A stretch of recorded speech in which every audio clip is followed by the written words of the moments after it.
o 3 tarjetas de crédito. Y cuando me voy de viaje al exterior, puedo usar esas varias tarjetas de crédito. Entonces, las tarjetas de crédito por sí no son instituciones que están interconectadas, por tanto, cada tarjeta de crédito aplica el límite de la exoneración. Sin embargo, yo como persona natural únicamente tengo el límite de $5.109. Entonces, si es que yo empiezo a sumar todos los consumos y utilizar varias tarjetas de crédito y como no están interconectadas entre sí, al final del camino cada tarjeta de crédito cumple con la exoneración de los 5.109. Por tanto, a mí como contribuyente, en la práctica, me toca hacer una liquidación al cierre de año y pagar ese ISD excedente, ¿sí? Entonces, eso es algo que no es nuevo, que lo retomó la Administración Tributaria hoy y empezó con ese tipo de correos persuasivos, ¿sí? Luego, por ejemplo, se enfocó en la actividad inmobiliaria, en aquellas compañías o aquellas personas naturales que se dedicaban a los arriendos de bienes inmuebles, identificando aquellas compañías o aquellas personas naturales en donde no reportaban una base imponible porque reflejaban un mayor gasto respecto a los ingresos por concepto de arrendamiento de bienes inmuebles. Y sacó la noticia o llegó el correo indicando específicamente cuáles son los gastos atribuibles a la actividad del arrendamiento de bienes inmuebles, ¿sí? Y básicamente citó 4 o 5 que están relacionadas con la actividad: mantenimiento, servicios básicos, el tema de las alícuotas, bueno, un sinnúmero de rubros, de gastos y en la práctica, pues, identificó, haciendo ese cruce de información, ¿no? Con la misma información que reportaron los contribuyentes, haciendo un más menos, e identificando qué compañías o qué personas naturales no habían pagado un impuesto o habían reflejado una base imponible de cero para, asimismo, los años 22, 23 y 24. ¿Sí? ¿Por qué 22 o por qué parte del 22? Bueno, porque son años que están abiertos, son años que todavía la administración puede ejercer una acción, un control, ¿sí? El 2021 ya es un año que estaría cerrado para efectos fiscales. Y así como ese, y solamente cito uno más, porque han habido varios, tenemos el tema de la enajenación de acciones. Ese fue un boom, efectivamente. Este es un impuesto a la renta único que nació desde hace algunos años, me parece que es a partir del año 2016, y es un impuesto que el SRI no le prestaba mucha atención. No habíamos visto, no habíamos escuchado que se hayan ejercido controles específicos respecto a este impuesto.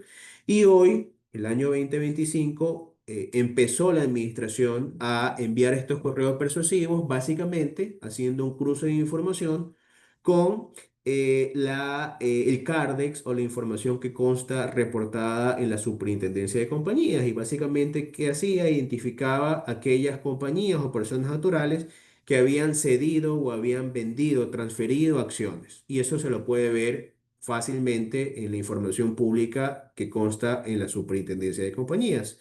Y a todas estas personas jurídicas o naturales, empezó a llegarles estos oficios indicando, bueno, hemos identificado que efectivamente hiciste una transferencia de acciones y no has presentado la declaración del impuesto a la renta único, ¿sí? Y hace poco, ¿sí? Hace poco, también estoy la semana pasada, o hace un par de semanas, asimismo el SRI empezó a hacer controles respecto a los ingresos que reportaban las compañías y personas naturales en sus declaraciones de impuesto a la renta. Y básicamente lo que decía la administración es: la institución financiera en cuentas bancarias me refleja X cantidad versus lo que tú has reportado en tu declaración de impuesto a la renta anual y no me concilia los valores. Según la institución financiera, tú me has reflejado más, me refleja más versus lo que se ha reportado en la declaración. Por tanto, existe una diferencia que necesito que revises y necesito que justifiques, ¿sí? Porque todos estos correos persuasivos hablaban o detallaban un plazo para contestar. y combinaban o combinan o tienen esa intención de que, o el propósito principal es que el contribuyente revise y que haga una sustitutiva o que presente una declaración en el evento de que efectivamente tenga la obligación de hacer. ¿Por qué, por qué hago todo este antecedente y por qué es importante? Porque, y como ustedes ven en la pirámide, la administración empieza con un gran volumen de contribuyentes y este gran volumen de contribuyentes, cuando le llega estos oficios persuasivos, bueno, algunos de esos contribuyentes, una vez que revisen la información, seguramente van a liquidar y pagar esos impuestos. Y habrán otros que tengan los justificativos o tengan la documentación que justifique esas diferencias. Y bueno, y básicamente no van a presentar ninguna declaración y por tanto no van a pagar nada. Entonces, el mensaje aquí, si ustedes ven en la lámina, hemos planteado algunas preguntas porque una pregunta, la regular o la que siempre nos hacen es si estoy obligado o no estoy obligado a responder ese correo persuasivo. Y la respuesta es depende. ¿Depende de qué? Depende primero de cuál es el valor, cuál es la diferencia que me están notificando. Porque recordemos que partimos de básicamente un cruce de información, una diferencia que básicamente data o coge una base, la administración tributaria, ya sea de una institución pública, súper de compañías, por ejemplo, o ya sea de la propia información que consta en su base de datos, ya sea de la misma información que yo como contribuyente he reportado o información que ha reportado terceros y saca una diferencia, ¿sí? Básicamente es un automático de información, pero esa diferencia no necesariamente es una diferencia que origine un impuesto o un valor a pagar. Entonces, lo importante ahí es tener claro de que existe una diferencia y segundo, revisar esa diferencia.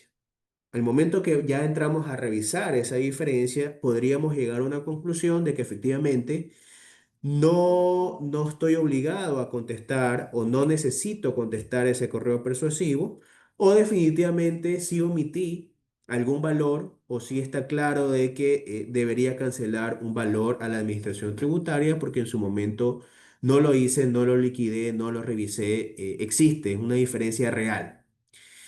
O puede ser una partida conciliatoria como por ejemplo, si yo cruzo todo lo que está en bancos versus lo que está en mi declaración, todo lo que está en bancos no necesariamente es ingreso. Porque todo lo que se registra en cuentas bancarias básicamente puede ser entre traspasos de una cuenta a otra cuenta, puede ser un valor que recibí producto de la utilidad que se generó en la venta de un bien inmueble y por ejemplo esa transacción estaría exenta del impuesto a la renta siempre y cuando se cumplan unas condiciones. Por ejemplo, vendí una propiedad, planta y equipo y cuando yo vendo una propiedad, planta y equipo, lo que yo reporto a nivel de ingresos es la utilidad que se genera en la venta, pero no necesariamente el valor que está reflejado en la factura, que es el valor real de la transacción. Entonces ahí existe una diferencia que es una partida conciliatoria debidamente justificada y así podrían haber un sinnúmero de ejemplos, ¿no? Pero en todo caso, el tema del persuasivo nos invita a revisar justamente esas transacciones y tener claridad qué es lo que ocurrió. Recordemos que son años anteriores, quizás estuvieron otras personas, hubo otra administración y nosotros hoy no tengamos claro qué es lo que ocurrió en ese momento, pero nos invita a revisar.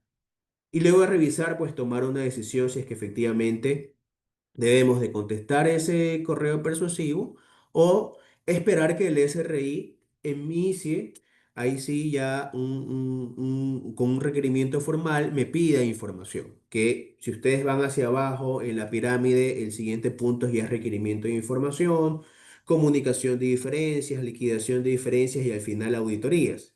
Lo que queremos demostrar o lo que este gráfico quiere evidenciar es que el SRI empieza a lo grande, sí, pero al final hacia abajo son específicamente a algunos contribuyentes que va a iniciar procesos de control porque más allá de haber identificado estas diferencias, pues tiene que hacer ya un análisis interno en cuanto al nivel de riesgo, ¿no?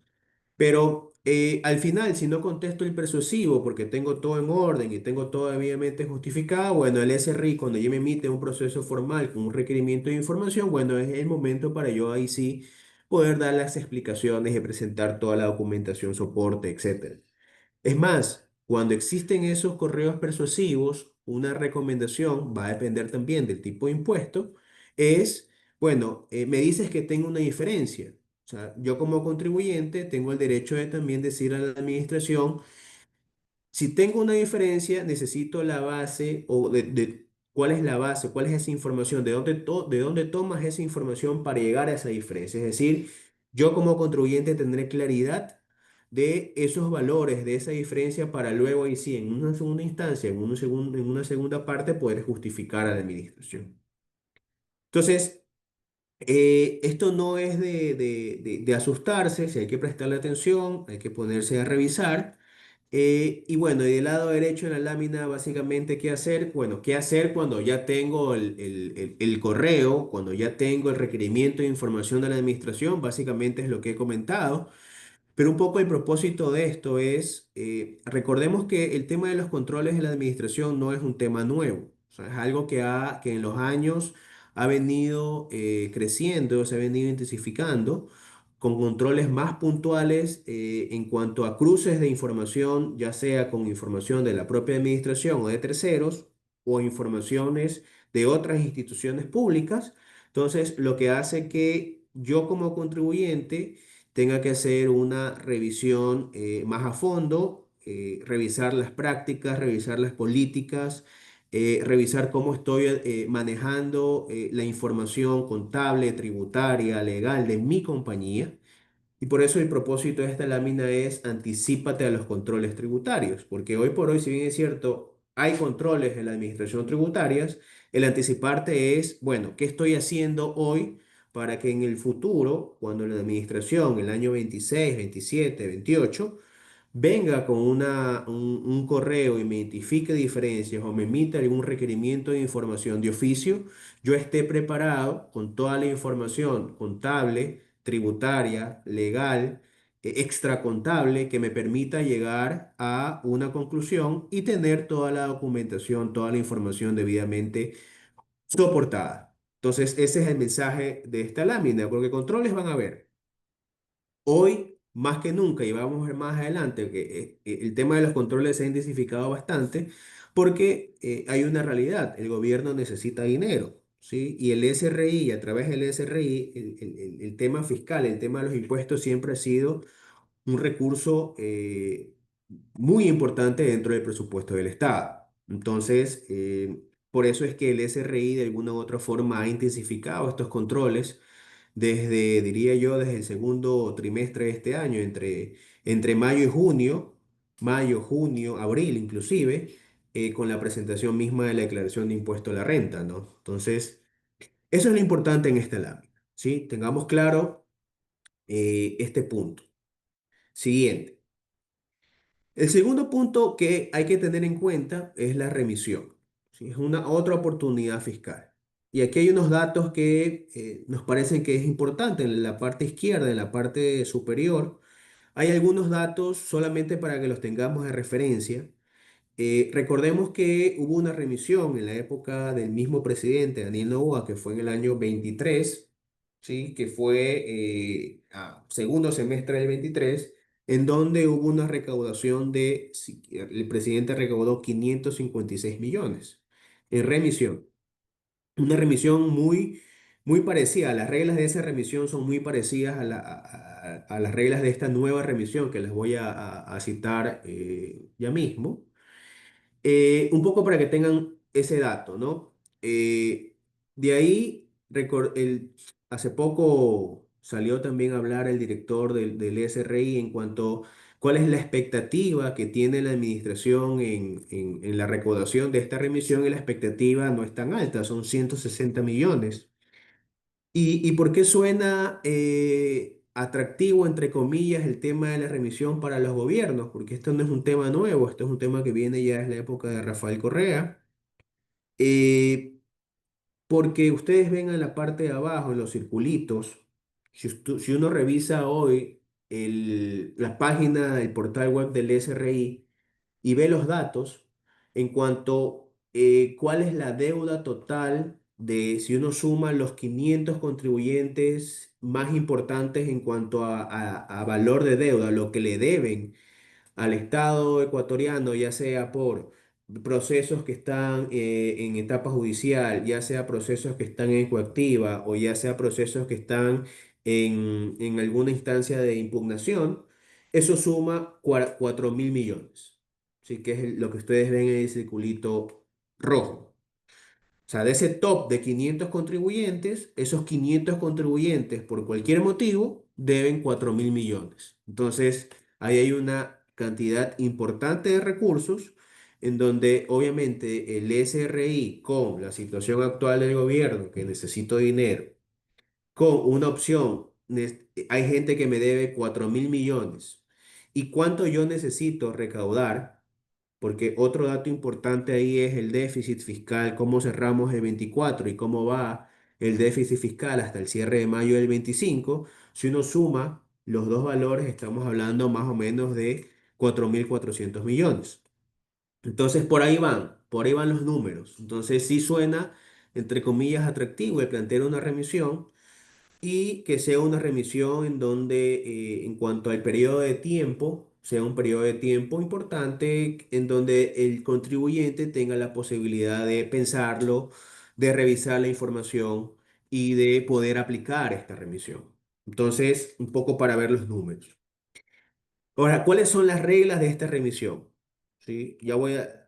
Más allá de las reglas, creo que lo importante o el foco de esta lámina y lo que quiero que se lleven el día de hoy es si ustedes son compañías que tienen algún proceso con la administración tributaria, ya sea una fase administrativa, un reclamo administrativo, o ya sea en una fase judicial, es el momento como para sentarse a analizar cuál fue el motivo o qué motivos me llevaron a plantear un reclamo o a plantear un juicio con la administración tributaria.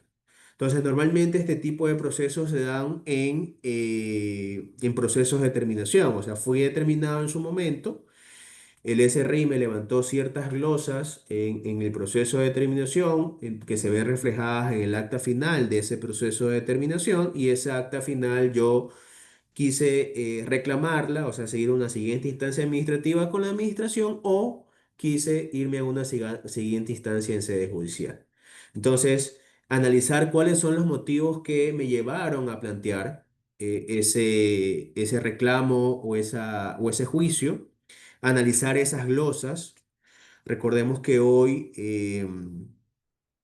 hay mucho vemos el tema de precios de transferencia, hay muchas glosas de precios de transferencia, más allá de las glosas que normalmente estamos acostumbrados a ver, que son glosas a nivel de ingresos, costos y gastos que afectan directamente la base imponible. Entonces, es de sentarme a ver cuáles son esas glosas, cuáles son esos valores por los cuales yo sí puedo tomar una decisión hoy, estamos en el momento, y decir, por estas glosas, por X cantidad de glosas, estoy dispuesto efectivamente a cancelar el valor a la administración del capital, porque la remisión incluye el 100% la remisión del 100% de intereses, multas, costas y recargos, es decir, solamente pagaría el 100% del capital de la obligación. eh, Son obligaciones tributarias que son generadas hasta el 31 de diciembre del 2024. Entonces, por ejemplo, hoy se están cerrando procesos de determinación del año 2021, están abriendo ya procesos de terminación del 2022. Entonces es hacia atrás, 2020, 19, 18, hacia atrás pueden ser años en donde me encuentre ya en una instancia judicial. Hay que ver el momento en que estamos, pero son años en los cuales nos toca analizar en qué momento estamos y cuáles son esas glosas. Entonces, todo eso ahí es materia de, o puede acogerse a la remisión tributaria, esas obligaciones, excepto el impuesto a la renta del 24 que declaramos ahora en abril del 2025. Eso está fuera de la revisión. Si es que tengo que hacer una sustitutiva y tengo un valor pendiente de pagar respecto al 2024 el impuesto a la renta, bueno, eso de ahí tendría que cancelarlo con los intereses que correspondan hasta la fecha de pago, ¿no? Debo hacerlo hasta el 31 de diciembre del 2025, es decir, tengo una ventana todavía de tiempo importante, me quedan 5 meses el año para poder tomar una decisión y decir, efectivamente voy a pagar el capital, 100% del capital respecto a la obligación. Algo importante hay que tener en cuenta, y por eso así estas precisiones, es no necesariamente tengo que pagar el 100% del total de la obligación, porque podría tener casos en donde no estoy de acuerdo yo con algunas glosas que me estableció la administración tributaria en su momento, y otras glosas sí estoy dispuesto a pagar porque me di cuenta hoy de que efectivamente no contaba con la información, no tengo la documentación como corresponde a años anteriores, se me perdió esa información, lo que fuere. Entonces, respecto a esas glosas, estoy en la capacidad hoy de tomar esa decisión, evaluar y pagar el 100% de ese capital. Me ahorro el 100% de intereses, multas y recargos respecto a ese capital y sigo peleando las glosas por las cuales no estoy de acuerdo. Entonces, es importante este análisis porque es importante tener en cuenta de que hay glosas que la decisión que tome hoy me puede afectar en un futuro. Por ejemplo, en materia de precios de transferencia, ¿sí? Los análisis de precios de transferencia, recordemos que son subjetivos, se toma información y se establece una metodología en cuanto a comparables y demás, pero la administración tributaria normalmente no está de acuerdo con el análisis que hace la compañía. ¿Sí? Entonces siempre objeta ya sea las comparables o ya sea el método. Y esto es algo que se replica todos los años, porque normalmente las compañías cuando toman o hacen un análisis de precios de transferencia y toman una decisión es voy a irme con esta metodología, voy a ir con estas comparables y normalmente el año siguiente esa metodología o ese análisis se repite porque las condiciones de la compañía no han cambiado, o sea, se mantienen a menos que obviamente la compañía haya sufrido algún proceso de fusión o nos encontremos un año como el año 2020 en cuando tuvimos el COVID, o sea, situaciones muy particulares que sí podrían hacer variar el análisis en materia de precios de transferencia. Por tanto, ese análisis, si lo hago en el 2020, normalmente se replica en años siguientes. Entonces, sí es importante revisar estos casos y ahí ver si tomamos una decisión en si debo pagar o no pagar esto. Incluye obligaciones de ejecución coactiva y procesos de transacción. Los procesos de transacción son los procesos de mediación. O sea, igual, aunque estoy mediando con la administración tributaria, puedo optar por acogerme a la remisión. No aplica obligaciones sin valor a pagar, procesos sancionatorios ni valores derivados de restituciones indebidas de tributos. ¿Sí? Entonces, estas son las reglas principales. El mensaje en esta lámina es: revisemos los procesos que tenemos en curso, revisemos todos los casos, todas las glosas para ver si hasta el 31 de diciembre tomamos una decisión y peleamos las glosas que consideramos que tenemos derecho y tenemos toda la documentación y toda la información pertinente para poder justificarlas. El tercer punto, siguiente lámina, es maximiza los beneficios fiscales. Y decía al inicio, em, hubo un corte a partir del 22 en donde se eliminaron algunos beneficios fiscales y también en el tiempo fueron variando las reglas en cuanto a la aplicación de los beneficios por inversiones nuevas y productivas. Luego salió este tema de los contratos de inversión que lo vamos a ver en la siguiente lámina. Pero hay que tener claro cuáles son hoy por hoy los beneficios fiscales a los que yo como compañía, yo como contribuyente tendría derecho a acceder. Porque normalmente, ¿qué es lo que acostumbramos? Normalmente esperamos que cierre el año y cuando estoy próximos a presentar la declaración del impuesto a la renta, es en ese momento en donde me pongo a analizar qué beneficios fiscales tengo. Y quizás ya sea muy tarde, porque en ese momento ya no puedo tomar, ya no puedo accionar, ya no puedo hacer algo porque el beneficio se tiene que cumplir ciertas reglas, ciertas condiciones, las cuales al cierre del año, y peor aún cuando voy ya a presentar la declaración de impuesto a la renta, es bastante complicado el poder solicitar alguna información, por ejemplo, o el pedir alguna autorización porque ya estoy fuera, ya estoy cerrando el año y ya estoy presentando la declaración. Entonces, hoy es el momento para tomar una foto, hoy qué es lo que tengo o qué es lo que podría hacer en el evento de que pueda acceder a alguno de estos beneficios. Y ahí ustedes ven en la lámina. Hemos tratado de indicar, aquí creo que están todos los beneficios a los cuales tengo derecho. Igual en las siguientes láminas están más detallados ya en números cuáles son estos beneficios. Pero para que tengan en cuenta, la primera parte, vamos de izquierda hacia derecha. Ustedes ven la parte de seguros, ¿sí? Entonces, hay un beneficio hoy por hoy a los trabajadores. Entonces, si soy yo una compañía que tiene una planilla de 200 trabajadores, lo que me establece la norma tributaria es que yo podría pagarles el seguro a los trabajadores y yo sobre ese pago, sobre ese gasto de seguros, yo podría acceder a un beneficio tributario, ¿sí? Que es la deducción del 100% adicional respecto a ese gasto de seguros, ¿sí? ¿Y qué condiciones debo cumplir? Bueno, la condición que debo cumplir es que todos los trabajadores, a todos los trabajadores, los que están en nómina, debería pues asegurarlos, pagarles el seguro. Y sea un seguro local. Entonces la pregunta es, bueno, tengo una plantilla de 200 trabajadores, me sale un costo altísimo, no tengo el flujo. eh, entonces lo que me establece la norma, un punto importante es que no necesariamente, por lo menos hasta hoy, hasta el 2025, no necesariamente debo de cubrir el 100% del seguro. ¿Qué tal si le cubro el 50% del seguro a los trabajadores y no le cobro el 100%? Entonces, sobre ese 50% que yo como compañía cubro el gasto de los trabajadores, sobre ese gasto, sobre ese 50% que yo reconozco, puedo tener acceso a la deducción. Lo importante o la clave en este tema de seguros es que debe de ser a todos los colaboradores de compañía, el 100% de la nómina. Y obviamente cuando uno contrata pues las pólizas de seguros, ahí está especificado o está el detalle de todas las personas que se están acogiendo al seguro.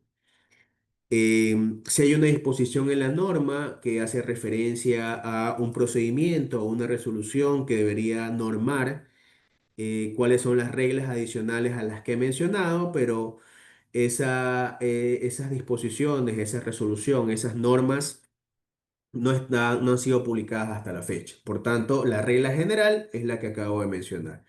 Debo de cubrir al 100% de la nómina, debo pagarle el seguro, debo cubrirlo, pero podría jugar ahí con los porcentajes. Eso es un punto importante. Por ejemplo, en la parte de los activos, lo que está hoy vigente es activos, la adquisición de propiedad, planta y de equipo, activos nuevos que tengan relación con producción más limpia, con energía de fuente renovable. Y lo importante aquí es que la adquisición de esos activos no sean para cumplir con un requisito que me establece la autoridad, en este caso el Ministerio del Ambiente. Si el Ministerio establece, si yo soy una compañía que, me invento, soy una exportadora de camarón, y yo como exportadora de camarón por el Ministerio del Ambiente me indica de que debo de tener, debo de adquirir o debo de realizar una instalación para el tratamiento de aguas residuales. Entonces, ese caso, si bien es cierto, está relacionada con el tema de la producción más limpia o con el tema de energía de fuente renovable, pero es con un requisito que debo cumplir por el Ministerio del Ambiente, por tanto, no tengo derecho a aplicar el beneficio. Pero si yo tengo una iniciativa adicional como compañía, que no necesariamente sea por el cumplimiento de un ministerio, el Ministerio Ambiental, básicamente tendría derecho ahí sí a una exoneración. ¿Sí? ¿A la exoneración de qué? Bueno, el 100%, el 150% me parece que es este, Gaby. Y ahora más adelante igual los porcentajes. Es el 150% del gasto el 100% del gasto de depreciación o amortización de los activos nuevos y productivos que cumplan con estas condiciones. Y lo que tengo que considerar ahí es que debo de tener un permiso. ¿Un permiso de quién? Del Ministerio del Ambiente. Y una vez que tenga el permiso del Ministerio del Ambiente, a partir de ese momento puedo aplicar el beneficio. Por tanto, es importante. Es importante hoy decir, bueno, yo tengo activos nuevos y productivos que cumplen con estas condiciones. Bueno, me hace falta el documento emitido por la autoridad para poder aplicar el beneficio hasta el cierre del año. Entonces, esas son las cositas que yo digo o las condiciones que uno tiene que tener en cuenta para ver qué es lo que me falta y en qué momento activo el beneficio. Si llega el cierre del año y no tengo el documento, ya no puedo aplicar el beneficio en el año 2025. Ya tendría que esperar el año 2026 recién para poder aplicar el beneficio. Empleo joven, contratación de mujeres, esto es algo nuevo. ¿Sí? También existe un beneficio respecto a los sueldos y beneficios sociales asociados con esta generación de empleo joven y de mujeres, siempre y cuando se cumplen ciertas condiciones. Ya lo vamos a ver en la otra lámina para que ustedes lo podemos precisar ahí. Y finalmente tenemos el tema del gasto de promoción, publicidad y patrocinio a diversos sectores y proyectos ambientales. Si ustedes se dan cuenta, todo esto de aquí apunta, o todos estos beneficios apuntan a qué? Apuntan a trabajadores, apuntan a todo lo que es producción más limpia, energía de fuentes renovables, ¿sí? Por ahí se mueve los beneficios tributarios. Entonces, todo esto de aquí da un mensaje también, ¿no? Un mensaje de, bueno, si tenemos beneficios por contratación por seguros médicos a trabajadores, tenemos beneficios por generación de empleo, y tenemos beneficios por activos que apuntan a producción más limpia, energía de fuente renovable, bueno, por ahí se están moviendo los beneficios. Entonces, esto incentiva, obviamente, contrata trabajadores, contrata gente joven, contrata mujeres. Si vas a adquirir un activo, oye, piensa que un activo no únicamente cumpla con la función específica, sino que adicionalmente sea con un beneficio adicional para el medio ambiente o que sea una fuente de energía, ya no la típica, la energía eléctrica, sino que sea una fuente que sea energía de fuente renovable. Entonces, por ahí van estos beneficios. Entonces, un dato importante, y esto lo ven ustedes en la parte derecha de la lámina, que es el gasto tributario. Un poco se habla mucho de gasto tributario, y lo vamos a citar también cuando hablemos de contratos de inversión en la lámina siguiente. El tema del gasto tributario es básicamente cuánto sacrifica el Estado en relación a los beneficios que les da a los contribuyentes, ¿sí? Y en este caso, el gasto tributario específicamente relacionado con los beneficios fiscales fueron, hacia el cierre del 2023, fueron de 74 millones de dólares. ¿Cuánto significa eso? Es 1,28% del total del gasto tributario. Y un 8% de sociedades, es decir, del total del beneficio, del gasto tributario, de beneficio que aplicó a las sociedades, lo que está relacionado con beneficios fiscales representa únicamente el 8%. ¿Qué lectura nos da esto? Que las compañías no están aplicando probablemente los beneficios fiscales a los que tienen derecho, porque el porcentaje es muy bajito. Entonces ya aquí hay que entrar mucho más en detalle, ¿no? Entrar a revisar la información contable, las declaraciones de la compañía, ver qué es lo que está haciendo la compañía en este momento, qué es lo que no ha podido aprovechar en años anteriores y podría aprovechar en este año 2025. Bueno, ese es el análisis que hay que hacer. ¿Y por qué este porcentaje podría resultar muy bajo o podríamos llegar a la conclusión de que las compañías no están haciendo uso de estos beneficios fiscales? Porque normalmente en la mente de todos nosotros está de que yo puedo usar beneficios fiscales si tengo un contrato de inversión. Y en la práctica no es así. Todos estos beneficios fiscales que hemos mencionado ahora y que hoy por hoy están vigentes y que lo podemos aplicar en el 2025 son sin tener ningún contrato de inversión vigente con el Estado. Básicamente lo que tengo que cumplir son ciertas condiciones, ciertas reglas, o obtener alguna autorización, como por ejemplo el de los activos nuevos y productivos por producción más limpia y energía de fuentes renovables, y tengo que tener una autorización adicional. Pero básicamente es tener claridad cuáles son las condiciones, qué requisitos debo cumplir y los aplico automáticamente porque ya la norma me da el beneficio tributario automáticamente. Entonces, no necesito un contrato de inversión para poder aplicar estos beneficios. Ese es otro mensaje que les quiero dejar el día de hoy. Vamos a la siguiente. Eh, lo que hemos hablado, lo que está resumido en esta lámina, bueno, ustedes lo van a poder aquí ver un poquito más en detalle, ¿no?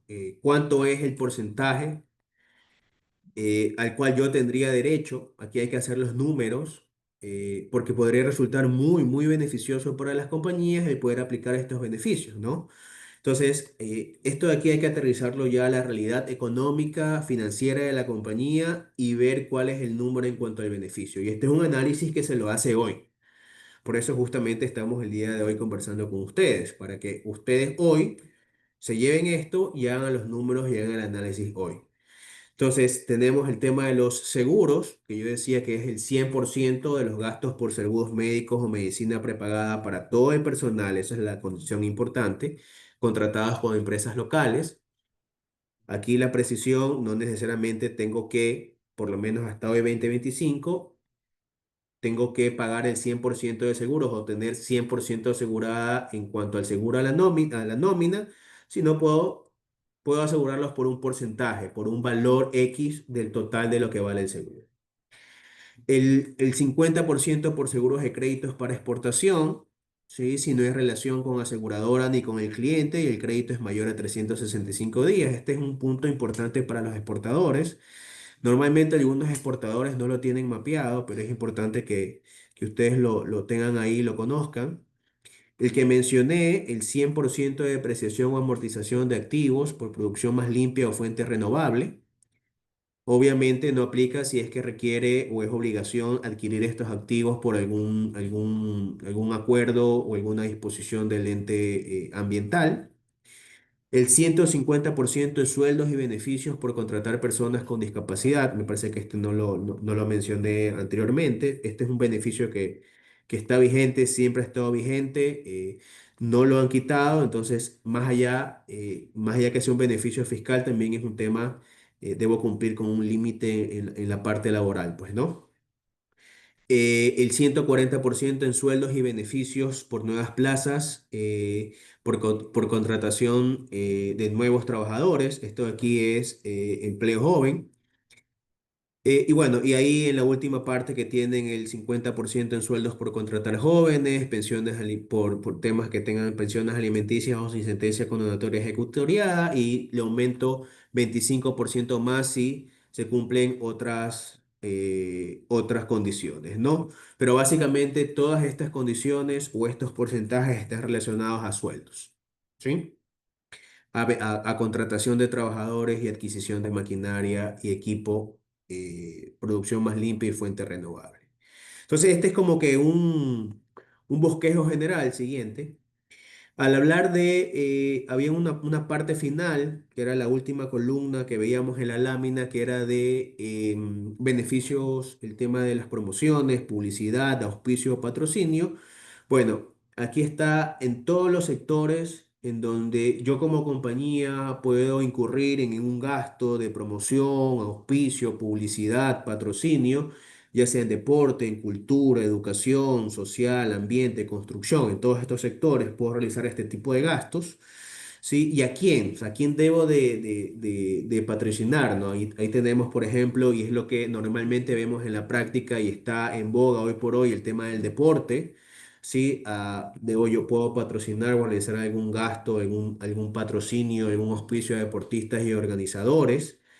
Y así mismo en cada uno, ¿no? En cada uno ahí está detallado cuál es el alcance de cada uno de estos beneficios y cuál es el ente rector al cual yo tengo que darme la vuelta e ir pedir esta autorización o pedir que inscribir este, este programa o este acuerdo que estoy realizando con el deportista o o organizadores, por ejemplo, en el tema del deporte, para obviamente obtener yo ese documento y que sea válido para yo poder soportar este beneficio adicional que yo tengo en el gasto de publicidad, promoción, auspicio y o patrocinio.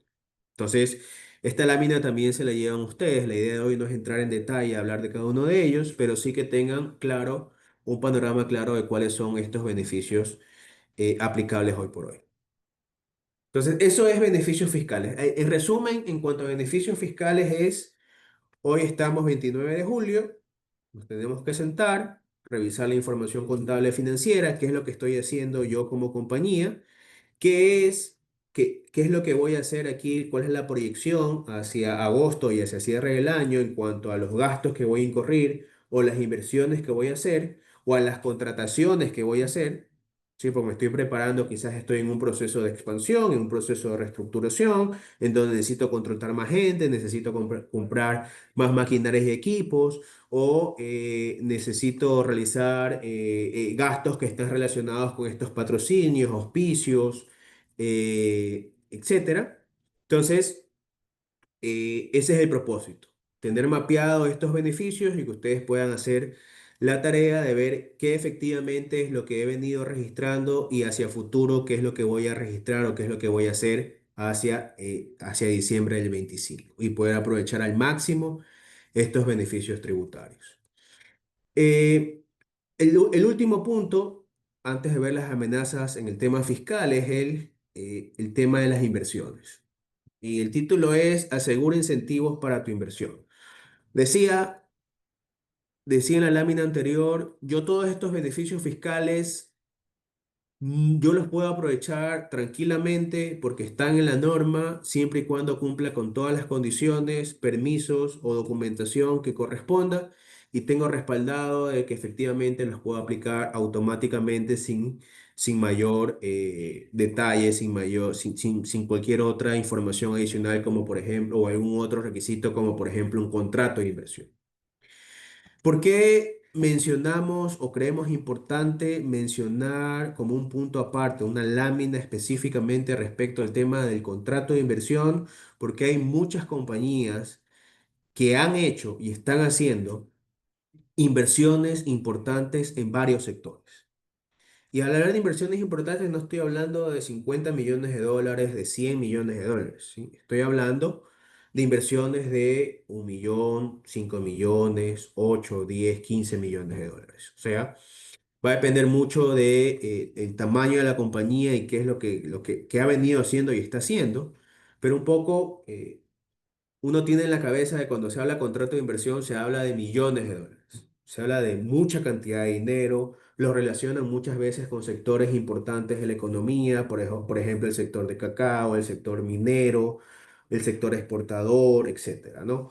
Pero no necesariamente es así. Por qué hago todas estas referencias? Porque para firmar un contrato de inversión, creo que está, sí, está aquí al final. Yo necesito, al final de los cuadros, ¿sí? Al final de los cuadros ahí, tenemos que yo para poder acceder a firmar un contrato de inversión, la inversión mínima que debo realizar es de 1 millón de dólares. Y ese 1 millón de dólares se parte, ¿sí? Se puede partir. Inversión en un año de la suscripción del contrato de inversión o subsiguiente, es decir, no todo tengo que desembolsar en el primer año. Entonces, el mínimo, o lo que tenemos que tener de referencia es 1 millón de dólares. Y yo con 1 millón de dólares puedo irme a presentar un trámite ante el ministerio y pedir el contrato de inversión. Ahora, ¿qué beneficios tiene el contrato de inversión? O sea, 1 millón de dólares depende mucho del tipo de negocio de la compañía, pero lo puedo adquirir básicamente en maquinaria y equipo que importo, eh, lo puedo adquirir en un terreno porque voy a hacer una ampliación. Entonces, si uno va sumando todos esos valores, sí podría llegar al 1 millón de dólares y más. Entonces, ¿cuáles son esos beneficios adicionales que me da ese contrato de inversión? Que lo hemos tratado de resumir en esos 5 cuadros. Primero, bueno, y antes de entrar a eso, sí hay que hacer una distinción acá, porque este tema de contratos de inversión sí ha sufrido algunas modificaciones a lo largo del tiempo. Y básicamente estas son las condiciones, las que se muestran aquí, las que están vigentes a partir de la publicación de la Ley Orgánica de Desarrollo Económico, en donde básicamente me da una reducción de 5 puntos a la tarifa de impuesto a la renta, que es el primer cuadro que ustedes ven ahí. Entonces, si firmo un contrato de inversión, cuando soy una compañía nueva, aquí no hay pierde. Soy una compañía nueva, me constituyo hoy, voy a hacer inversiones mayores a $1 millón, firmo un contrato de inversión. Automáticamente, sobre toda la utilidad que se genere, eh, en el tiempo voy a tener una exoneración del 5% en la tarifa de impuestos. Es decir, no pago 25%, que es la tarifa general hoy vigente para sociedades, sino que pago el 20%. Y si soy una compañía existente que ya tiene un giro, ya tiene actividad económica, tiene una operación, etcétera, y voy a realizar una inversión para aumentar la capacidad de la planta, me invento, o para abrir una nueva línea de negocio.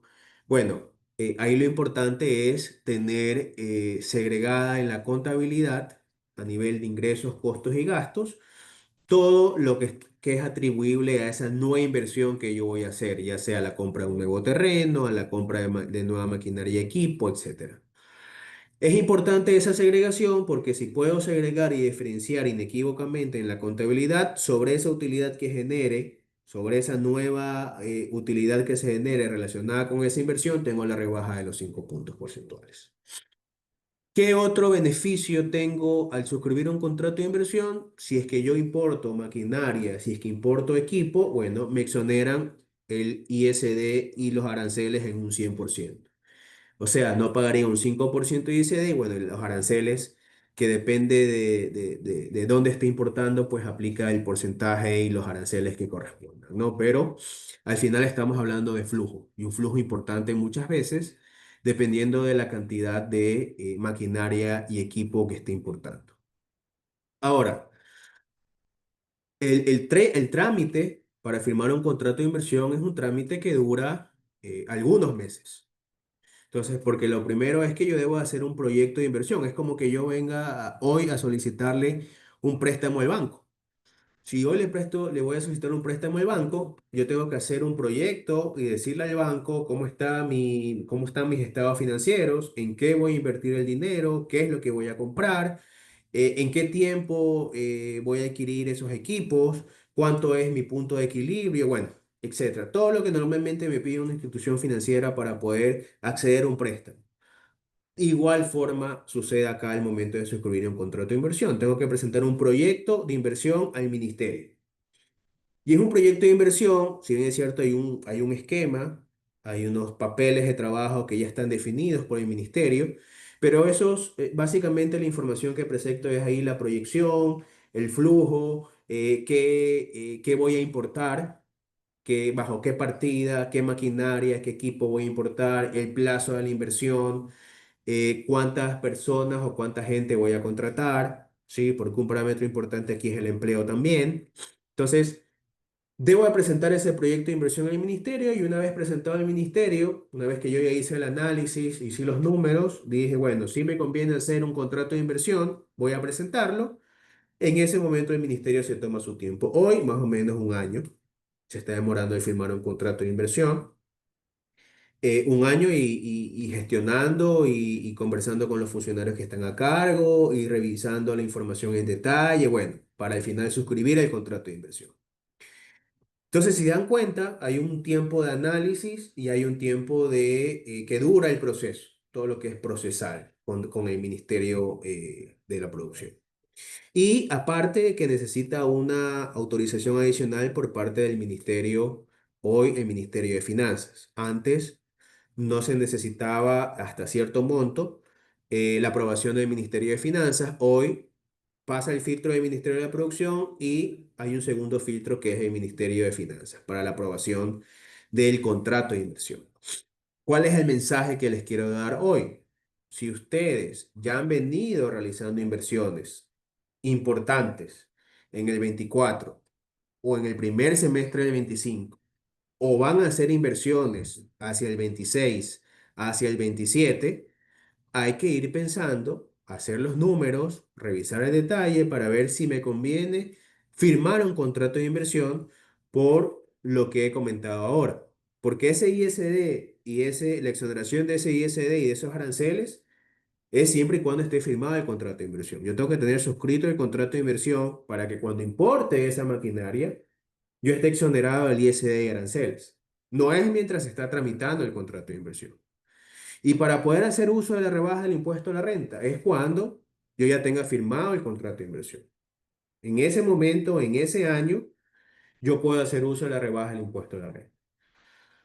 Eh, y hemos desglosado en la parte inferior de la lámina, en los tres cuadros siguientes, hemos tratado de desglosar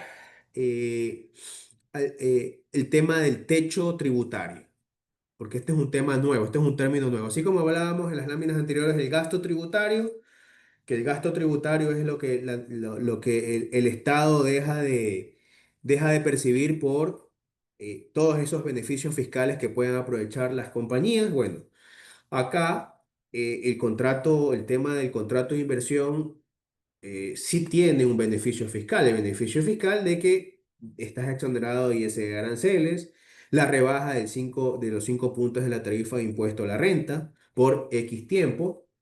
Eh, entonces, desde el 2024 se establece un techo tributario, porque todo esto de aquí también está atado a los requerimientos que hoy por hoy necesita el gobierno, que básicamente es flujo de caja, aparte de los acuerdos que se están haciendo o se hicieron en su momento con el Fondo Monetario Internacional. Y básicamente el fondo lo que le dijo al gobierno es, oye, necesito que tú me asegures obviamente el pago del préstamo que yo te estoy dando. Y bueno, el presidente hizo algunas acciones durante el año 24 que no fueron suficientes, porque vemos el déficit fiscal como está. Incrementó la tarifa del IVA, le eliminó el ISD como crédito fiscal, y ahora vamos a ver más adelante en resumen cuáles son los datos de esa eliminación. Eh, bueno, y así un sinnúmero el tema de la autorretención, que es flujo al final para los grandes contribuyentes, etcétera, ¿no? Entonces, asimismo, uno de los puntos que se tenía que revisar era los incentivos que se estaban dando respecto a los contratos de inversión. Porque obviamente no había un límite, si no había un techo. Se firmaban contratos de inversión y se establecían beneficios tributarios por X cantidad de años a las compañías y no había un límite específico ni respecto a a la inversión ni nada, o sea, era algo abierto. Entonces, si ustedes ven, ese techo tributario ya en el año inició en el 24 y ese techo tributario se estableció en más o menos unos 105 millones de dólares. Hoy para el 25 en el primer cuadrante a la izquierda, ustedes pueden ver que el techo tributario para el 2025 es de 147 millones de dólares, casi 148, y más 60 millones para proyectos o para contratos de inversión que estén relacionados con energía renovable. Entonces, ¿qué quiere decir esto? Que si yo soy una compañía, y bueno, ¿por qué nació todo esto? Porque hay muchos, también, porque hay muchos proyectos de inversión, hay muchas actividades, como por ejemplo la minera, que son proyectos importantes, que son proyectos de 50, 60, 80 millones de dólares. Entonces, eh, este techo tributario está relacionado con el beneficio. Es decir, yo puedo invertir o yo puedo firmar un contrato de inversión por 10 millones de dólares y esos 10 millones de dólares me van a representar un beneficio fiscal que me invento, es 1 millón de dólares.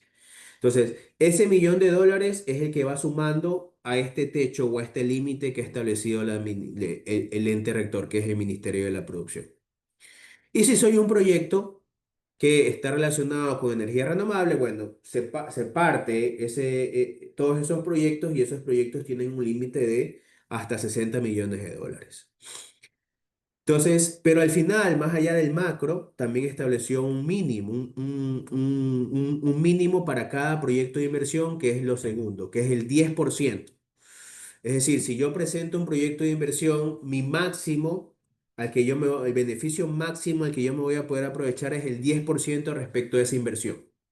Siempre y cuando, ¿qué? Siempre y cuando cumpla con una metodología, que es lo que está en el último cuadrante. Una metodología que ha establecido el Ministerio de la Producción, ¿con base en qué? Con base en lo que mencionaba hace poco, que era, yo puedo tener proyectos millonarios de inversión en donde se me va el cupo. Entonces, ya a una minera le doy el 50% del techo, ya me cubre el 50% del techo tributario fácilmente. Por tanto, para cada proyecto de inversión he establecido un mínimo del 10% y aparte he establecido una metodología en donde va revisando cada proyecto de inversión y dice, bueno, en empleo, esta compañía se ha comprometido a, o yo me comprometo como compañía a contratar 100 trabajadores durante el plazo que dure mi inversión. Ah, ok, va a contratar empleo 100 trabajadores, tiene un 25% check. Ah, ya, el sector. Ah, ya, va a ser en un sector por ejemplo, el sector camaronero, ah, ya, ok, de ese 25% tiene X porcentaje acogiéndose a la metodología. Ah, ya, tiene sello violeta, ah, ya, sí, la compañía, producto del proyecto de inversión, va a adquirir el sello violeta, ah, ya, tiene un 5%. Entonces, todo eso suma, se hace un cálculo, se suma y eso forma parte del análisis para llegar a ese máximo, a ese techo máximo del 10% por proyecto de inversión. Entonces, ¿por qué esto es importante también? Porque aquí el que presenta primero el proyecto o el que obtiene primero la firma del contrato de inversión es el que va a poder estar dentro del bloque de ese límite. Porque lo que exceda ese límite, el Ministerio de la Inversión no lo va a firmar en el año, sino que va a pasar seguramente al año siguiente en cola para poder, obviamente, se reactiva el límite y en el siguiente año entra ese contrato de inversión que se quedó rezagado. Entonces, es importante tener claro el tema de los tiempos y tener claro el tema de los límites, porque obviamente está sujeto a estos análisis, a este cálculo.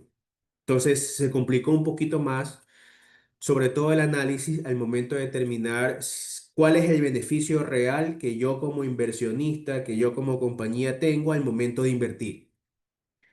Entonces, es muy importante el tema del análisis. Entonces, hoy, asimismo, 29 de julio, si ustedes son compañías que han invertido en el 2024, y hago esta referencia del 2024 porque podríamos ver qué se puede hacer con todas esas inversiones del 2024. Y que si han invertido en el primer semestre del 2025 o van a invertir en el 2025, bueno, es el momento de poderse analizar primero si es que el proyecto, el valor del proyecto, el beneficio tributario de ese proyecto de inversión me resulta rentable, me resulta beneficioso para poder ir a firmar un contrato de inversión. Y hay que hacer los números para eso. Y luego, obviamente, haciendo ya todo el análisis y estar, o sea, ¿sabes qué? Si me resulta beneficioso hacer o firmar un contrato de inversión, bueno, vamos a la segunda parte que es presentar el proyecto de inversión ante el ministerio. Y un punto importante, no menor, así como mencionaba que existen beneficios fiscales que yo puedo acceder automáticamente, también hay una opción que pasa si es que no firmo contrato de inversión y estoy haciendo inversiones nuevas y productivas en sectores, en algunos sectores, ya sea en terreno, maquinaria, equipo. Bueno, también la norma me establece ahí un beneficio que sería la reducción, ya no de 5 pero la norma me dice puedes reducir 3 puntos. ¿3 puntos respecto a qué? 3 puntos, rebaja de 3 puntos impuesto de renta sobre esas inversiones, sobre los ingresos, sobre la utilidad que se genere, los ingresos, costos y gastos atribuibles a la nueva inversión, siempre y cuando la tenga segregada en la contabilidad. Eso es lo importante, porque un requisito también que se incorporó y que es importante hoy por hoy es el tema de la segregación, siempre y cuando soy una compañía nueva que va a invertir, ya sea para aumentar la capacidad o ya sea en una nueva línea de negocio, por ejemplo. Em, Asimismo, si soy una compañía nueva que no firma un contrato de inversión, bueno, analizando cuáles son las reglas, en este caso también tendría derecho a la reducción. Ya no pago 25, pago 22 con la rebaja de los 3 puntos. Entonces, es una condición que es importante tenerla en cuenta, pero definitivamente más beneficioso es, si tengo una inversión importante, firmar un contrato de inversión por la rebaja de los 5 puntos, también por el tema de flujo en la exoneración del ISE de aranceles, teniendo claro esta nueva mecánica, esta nueva metodología que ya toca analizar ya más en detalle. ¿Ok? Y finalmente, para ya ir cerrando, Gaby, sigamos. eh, el tema de la amenaza fiscal, ¿qué es lo que va a suceder ahora? O por lo menos, ¿qué es lo que nosotros consideramos, de acuerdo a nuestra experiencia, nuestra visión, qué es lo que va a ocurrir ahora hacia el cierre del 25, hacia el 2026? ¿Sí? Existe una alta probabilidad de una reforma tributaria hasta el 2026, que es una reforma que el presidente la ha venido postergando desde el 24 por todas las situaciones que han venido ocurriendo, y que le ha dado más importancia, ¿no? Requiere el gobierno hoy por hoy aproximadamente 600 millones, que es un dato real, es una situación que hay que tomarla en cuenta. Y por ahí uno se pregunta, bueno, ya aumentó el IVA en un 15%. Eh, Ya aplicó el tema de la autorretención para grandes contribuyentes, que es un flujo mensual que le da al Estado. Entonces, ¿qué más podría haber? El IVA, ¿podría haber otro incremento?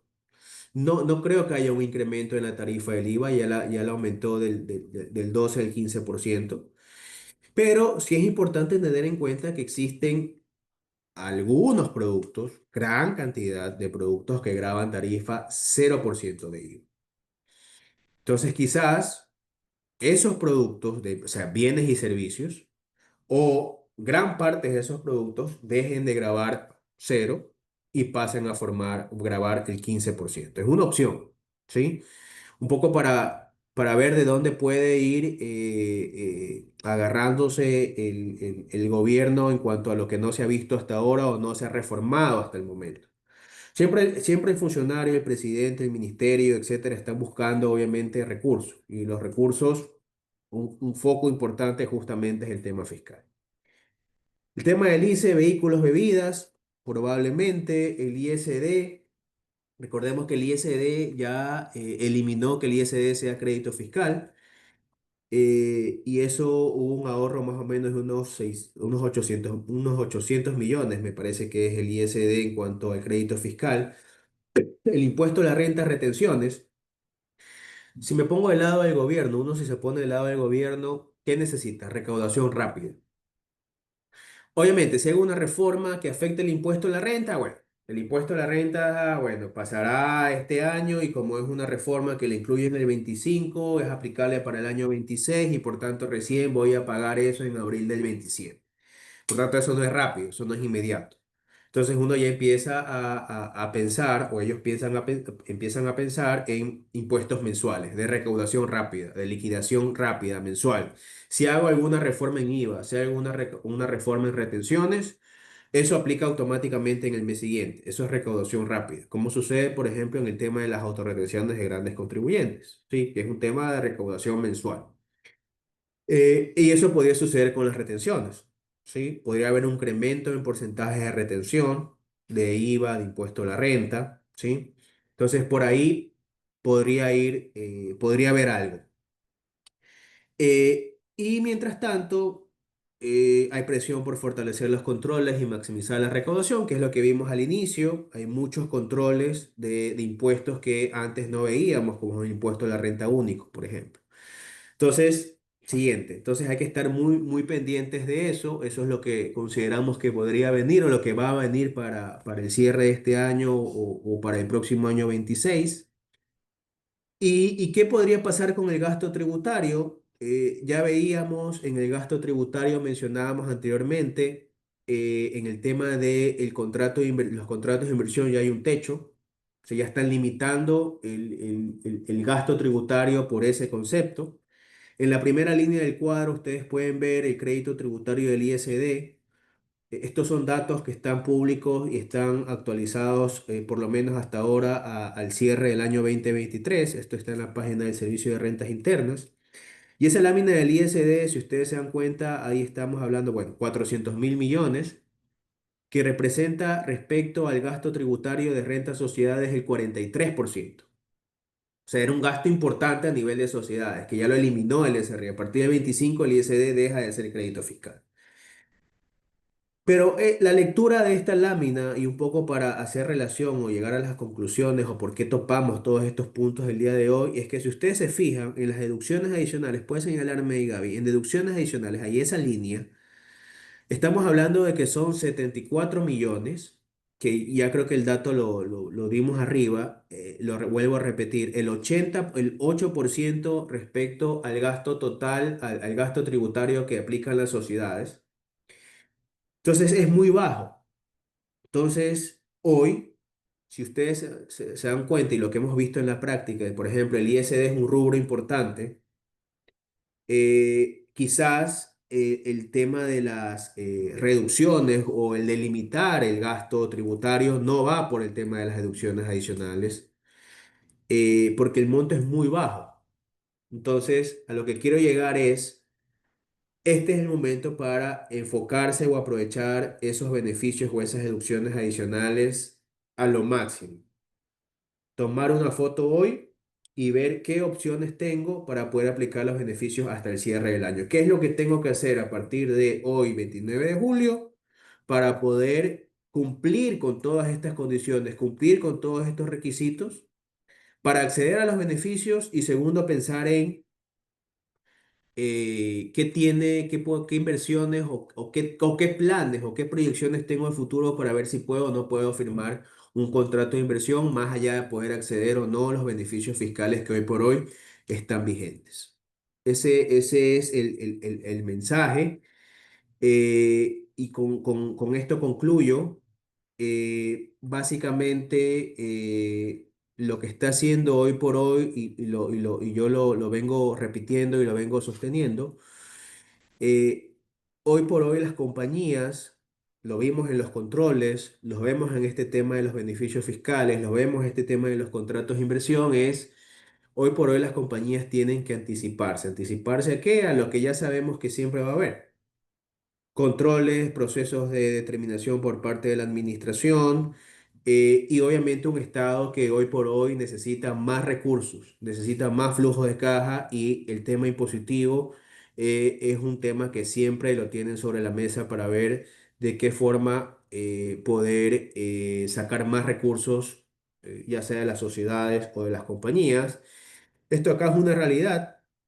Nosotros ante eso no podemos hacer mayor cosa, pero lo que sí podemos hacer es revisar qué es lo que tenemos hoy y ver qué estrategia en la parte legal, fiscal, financiera podemos hacer para poder optimizar y aprovechar de la mejor manera las herramientas y los recursos que hoy por hoy tenemos.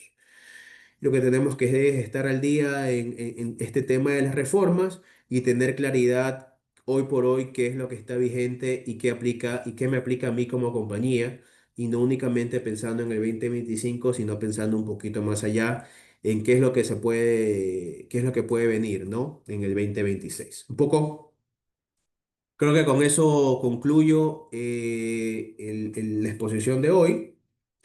Espero que les haya sido de utilidad. Ah, ya, takeaway, se lo llevan ustedes. Siga, por favor. Es lo que ya hemos hablado, ¿no? Anticípate a los controles tributarios, la remisión, otra oportunidad fiscal. Hay que maximizar los beneficios fiscales y hay que asegurar los incentivos para tu inversión. Revisar si tengo planes de inversión, hay que convertirlos en una oportunidad. Entonces, creo que hemos tocado cuatro puntos que son importantes: qué es lo que ha venido pasando o qué es lo que ha pasado hoy por hoy, o lo qué es lo que está haciendo la administración tributaria, y creo que con eso resumimos y concluimos hoy. Eso. Bueno, muchas gracias Vicente por tu excelente exposición. También, como conversábamos en el chat, vamos a tener un pequeño espacio de preguntas y respuestas en vivo para que también nos puedas ayudar respondiendo las interrogantes o novedades que tengan nuestros participantes el día de hoy. Por favor, Encantado. si Me parece que Gabriela ha venido contestando ya algunas preguntas. Hemos tenido, a ver, estoy viendo el chat. Algunas. Hay otras aquí. A ver, voy a ver las dos que están pendientes, ¿no? Porque las otras 20 interacciones ya han sido contestadas. Listo. Me dicen, ¿pueden tratar por favor el tema sobre los cambios que se vienen en el mes de agosto? Bueno, pregunta muy abierta. Ahora en agosto, lo único, lo que está, no, inclusive, el tema de agosto está el tema de los comprobantes electrónicos, las nuevas disposiciones en cuanto a la emisión de comprobantes electrónicos. Ya la administración, bueno, a lo muy general, ya estableció un plazo, por ejemplo, para emitir una nota de crédito respecto o aplicando o haciendo referencia a una factura, que es un año. Eso antes no estaba en ningún lado, no existía ninguna disposición al respecto. Entonces, por ejemplo, si hoy emito ya una factura en julio del 2025, yo tendría hasta junio del 2026 para poder anular esa factura, esa transacción con una nota de crédito. Anteriormente podrían pasar años y yo en el año 3, en el año 4 emitir una nota de crédito respecto a hacia 3 años, 4 años atrás. La transmisión de los comprobantes, que debe ser en el mismo momento de la emisión. Ahí hay que tener mucha precaución, mucho cuidado, revisar el tema de los controles en cuanto a los sistemas contables y la conexión que tengan con los servidores o los sistemas de facturación electrónica. Eh, bueno, y ahí creo que hay algunas, pero el tema de agosto, ese es el tema principal de agosto, es el cambio más importante que hay que tener en cuenta y a partir del mes de septiembre, y lo menciono de una vez, es las modificaciones o la automatización del formulario 103. Ya a partir del mes de septiembre, esto es una noticia de esta semana, el SRI va a automatizar el formulario 103. Recordemos que ya hace algún tiempo este formulario era automático, lo cargaba en línea, pero ya me permitía a mí editar las bases imponibles, las retenciones con base a la revisión que hacía posteriormente. Pero ahora esos valores a partir del mes de septiembre van a estar fijos. Por tanto, y muy seguramente van a darse diferencias entre la información que consta en ese formulario versus la información que consta en mi contabilidad. Entonces ahí el mensaje es que va también asociado con la emisión de los comprobantes electrónicos. El mensaje ahí es, hay que hacer una revisión, hay que ser mucho más detallista en cuanto a la revisión que se hace, conciliar la contabilidad con los reportes, con los anexos, con las declaraciones y anticiparnos. Volvemos al mismo punto. Esto de acá es anticiparse a. Entonces, si ya sabemos que en el mes de septiembre va a haber eso automático, bueno, ¿qué controles en mi compañía voy a implementar para evitar que tenga diferencias y que pague valores en demasía? Porque lo que va a suceder es que tenga valores que pagar o pague valores de más y esos valores de más tenga que darme la vuelta y decirle, probarle a la administración y sustentarle que efectivamente no eran 100 sino que eran 80. Por tanto, devuélvame 20. Entonces se vuelve ya un trámite administrativo y ir a pelear al SRI eso, ¿no? Entonces, esos son los dos cambios más importantes. Agosto, el tema de los comprobantes electrónicos y septiembre, el tema de la automatización del formulario 103. Em, ¿Qué más tenemos aquí?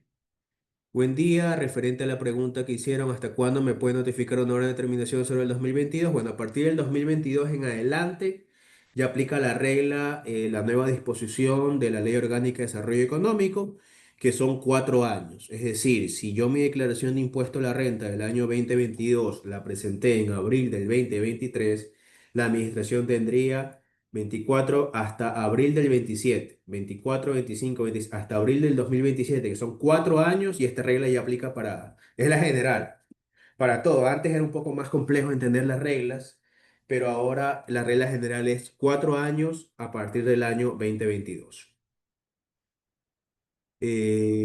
A ver, ¿se prevé alguna resolución en la que resta de julio o agosto que vaya a emitir relacionada con impuestos en general? Esa es una, Dani Franco pregunta. Bueno, esa es una pregunta que te la podría contestar si estuviera trabajando en el SRI, pero honestamente no sabría. Comenté las dos.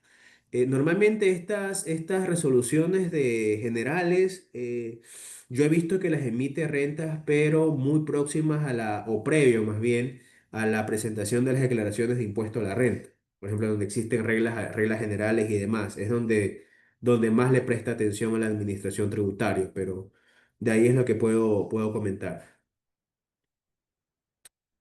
En el caso de diferencias determinadas por impuestos retenidos, están sujetas a remisión. Si corresponden a obligaciones hasta el cierre del 2024, sí, son obligaciones que normal, a veces ahí puede estar en algún proceso ya de coactiva o con alguna obligación en firme, pero todo lo que corresponda a obligaciones de impuestos percibidos o retenidos hasta el cierre del 2024, sí podría aplicar remisión. O si hoy, por ejemplo, tengo que hacer una declaración sustitutiva de IVA, de retenciones de impuesto a la renta o el mismo impuesto a la renta o de cualquier impuesto hasta el cierre del 24 que no sea impuesto a la renta del 24, puedo hacerla y pagar el capital y acogerme a la remisión de intereses, multas y recargos.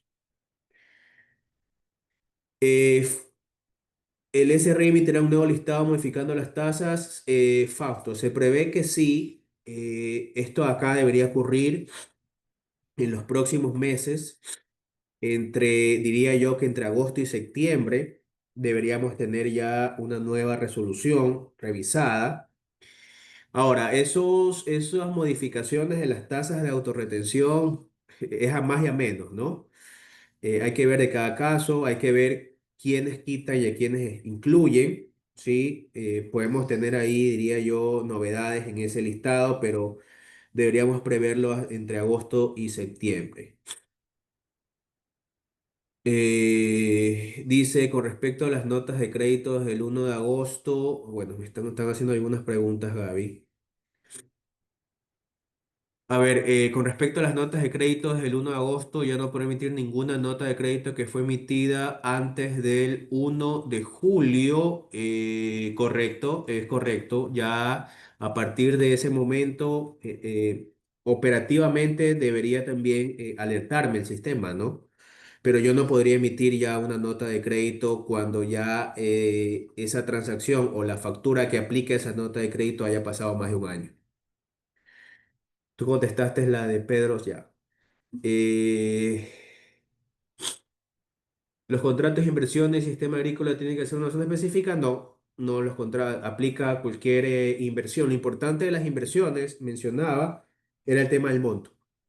Tiene que ser una inversión a mínimo de $1 millón. Dígame con referente a los cambios de agosto de un proveedor, este es muy general. Eh, en el caso de los comprobantes electrónicos emitidos a contribuyentes del exterior, ¿saben cuál será el proceso de anulación? Bueno, en ese caso, bueno, en principio debería ser el mismo porque el de afuera no puede anular el comprobante, ¿no? El punto ahí son los tiempos, que entiendo que por ahí va la pregunta, ¿sí? Es algo que sí debería regular la administración, el tiempo en esos casos particulares. Bueno, eso creo que es. Listo, Vicente. Muchísimas gracias por haber finalmente respondido las inquietudes de nuestros participantes. Y bueno, damos por concluido este webinar, recordándoles que si ustedes quieren acceder a esta información compartida el día de hoy, pueden también volver a recurrir a la grabación de este webinar en nuestra página de YouTube, nuestra cuenta de YouTube, que es Andersen in Ecuador. Entonces, de igual forma, vamos a enviarles bueno, les compartimos que podrán acceder a esta plataforma y pues si tienen compañeros que no pudieron asistir el día de hoy, se les va a enviar un correo para que puedan acceder también a este link. Igual agradecemos nuevamente y pues tengan una buena tarde. Muchas gracias a todos, ¿ah? Un gusto. Pasen muy bien.